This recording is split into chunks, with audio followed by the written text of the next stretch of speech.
Morning everyone. তো আমরা এখন যাচ্ছি আজকে বকখালি। সকাল থেকে কোনো ভিডিও আমি রেকর্ড করতে পারিনি, কারণ অনেক কাজ ছিল, অনেক তাড়াহুড়ো ছিল রেডি হওয়ার জন্য। তো একবারে চান টান করে টিফিন করে আমি রেডি হয়ে একবারে ভিডিওটা শুরু করছি। তো আজকে আমরা যাচ্ছি বকখালি। তো আজকে বকখালির একদম পুরো ব্লগ তোমরা দেখতে পেয়ে যাবে। তো দেখতে থাকো। এখনই বেরোবো, অলরেডি গাড়ি চলে এসছে, বেরোতে হবে। এখান থেকে আমরা যাব বাস স্ট্যান্ড, সেখান থেকে বকখালি লাইনের বাস ধরবো, তারপরে ওখান থেকে টোটো করে ঘুরবো। তো চলো দেখতে থাকো পুরো ভিডিওটা। বাসে উঠে একটা সুন্দরভাবে সিট নিয়ে আমরা যাত্রা স্টার্ট করে দিয়েছি কাকদ্বীপ থেকে। তার মধ্যে নামখানা যাওয়ার রাস্তায় এই ব্রিজটা পড়ে, যেখানে সমুদ্রের যে মাছের ট্রলারগুলো থাকে তারা মেন সমুদ্র থেকে শহরের ভেতর ঢোকে। তো এইরকম সাইট সিন এনজয় করতে করতে আমরা যাচ্ছি এখন বকখালির উদ্দেশ্যে। সেখানে যাওয়ার জন্য টাইম লাগবে 50 মিনিট মতো, 50 মিনিট থেকে 1 ঘন্টা মতো টাইম লাগবে। সো চলো যাওয়া যাক সেখানে। বাস থেকে নেমে মাত্র কয়েক মিনিটের হাঁটা পথ হচ্ছে এই বকখালির মেন সি বিচ।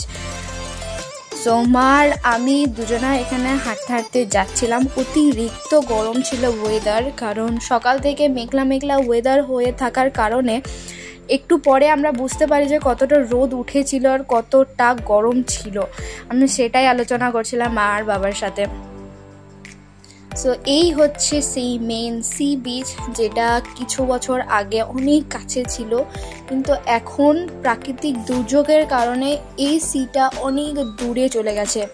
তোমরা দেখতেই পাচ্ছ যে কতটা দূরে সমুদ্র আর আমরা কোথায়। সো এখানে মেন যে সমুদ্র থেকে জোয়ারের জল এন্ট্রি নিচ্ছিল, তার জন্য এখানে একটু সামান্য হলেও জল তোমরা দেখতে পাচ্ছ।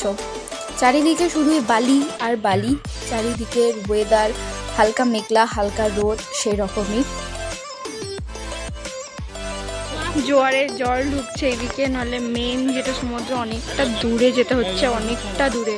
হ্যাঁ, এখন জোয়ারের টাইম, এই যে বোঝা যাচ্ছে যে জলটা ঢুকছে। তো এই সি বিচের ধারে কিছুক্ষণ টাইম স্পেন্ড করার পরে আশেপাশের কিছু ভিডিও নিয়ে কিছু ফটো শ্যুট করে আমরা সবাই মিলে দাঁড়িয়েছিলাম এবং দেখছিলাম আরও লোকের বিষয় কে কীরকম কোথায় ঘুরছে না করছে। তো সেটাই দেখছিলাম। বাট অনেক গরম ছিল, অনেক আলামারা হয়ে গেছিলাম বাড়ি এসে। আমরা যখন কিছুদিন আগে এসেছিলাম, কিছুদিন মানে কিছু বছর আগে, তখন অনেকটা কাছে জল ছিল, বাট এখন দূরে জল চলে গেছে। এখন চারিদিকে শুধু বালি আর বালি। এখন জোয়ারের টাইম, জল ঢুকছে, আর দেখার মতো কিছু নেই এখানে। কারণ কিছুদিন আগে পুরী সমুদ্র অনেক ভালো রকমভাবে দেখে নিয়েছি, কিন্তু বকখালি এসে শুধু খালি, সব জিনিস খালি, আর অন্য কিছু নেই দেখার মতো। আছে কিছু দেখার মতো না, এটাই। চলো আরও দেখি, আরও আইল্যান্ডগুলো আছে সেগুলোতে যাব, সেগুলোতে দেখব। তারপরেই আমরা বকখালি সি বিচ থেকে বেরিয়ে এসে টোটো ধরে চলে যাই সুন্দরী গাছের পাশের রাস্তা হয়ে একদম সোজা একটা দ্বীপে, যার নাম ছিল হেনরি আইল্যান্ড। সো টোটোতে যেতে যেতে অনেক মজা করতে করতে আমরা দুপাশের এই সুন্দর সুন্দর সিনারি এনজয় করতে করতে যাচ্ছি এখন হেনরি আইল্যান্ডের উদ্দেশ্যে। সো চলো দেখতে থাকো।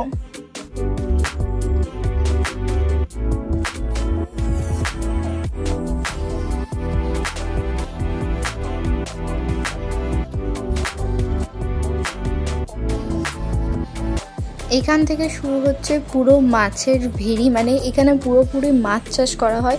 এরকম ছোট ছোট পুকুর কাটা রয়েছে এবং সেইখানে বিভিন্ন ধরনের প্রজাতির মাছ এখানে চাষ করা হয়। তোমরা দেখতেই পাচ্ছ, খুব সুন্দর পরিবেশের মধ্যে এরকম মাছ চাষ দেখতে সত্যি খুবই ভালো লাগে। আমরা টোটো থেকে নেমে এই আশেপাশের পরিবেশটা দেখতে থাকি। তো সেখানে দেখতেই পাচ্ছ কত সুন্দর সুন্দরী গাছ চারিদিকে, আর ওই যে দূরে দেখা যাচ্ছে ওগুলো কিছুদিন পরে ওগুলোতে হয়তো বড় বড় রিসর্ট তৈরি হয়ে যাবে। অলরেডি এখানে কাজ চলছে বিভিন্ন ধরনের ছোট ছোট রিসর্ট তৈরি করার জন্য।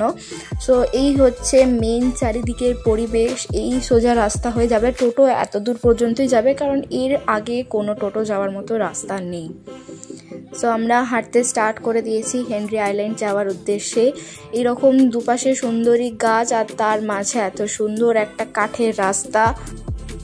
এখন মেন বিচে, চলো মাঝখানে রাস্তা আর দুদিকে গাছ, তো মাঝখানে রাস্তা দুদিকে গাছ, পরিবেশটা দারুণ সুন্দর লাগছে, একদম চুপচাপ পরিবেশ। কেমন লাগছে তোমার?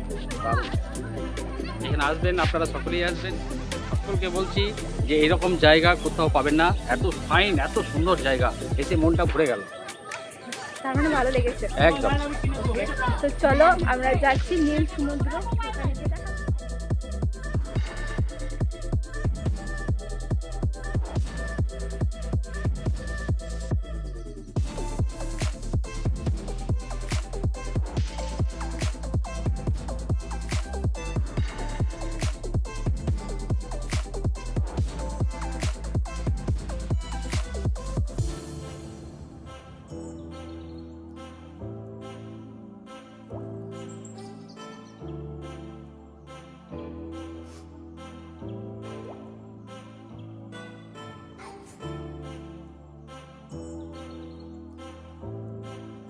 আমরা চলে এসেছি হেনরি আইল্যান্ড সি বিচ।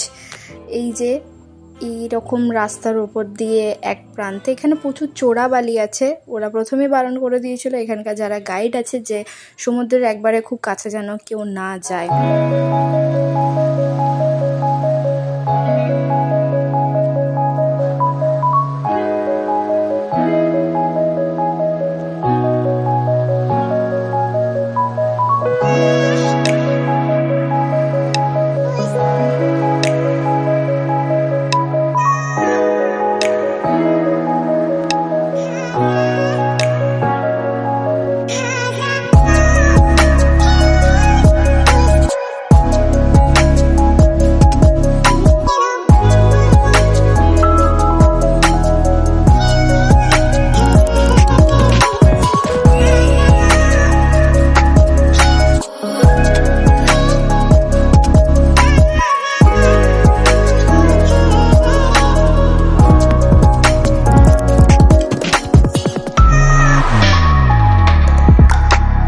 তোমরা জাস্ট দেখো একবার কেমন সুন্দর পরিবেশটা, এত সুন্দর, এত শান্ত পরিবেশ না, আমি আর এরকম জায়গা দুটো দেখিনি, এত সুন্দর।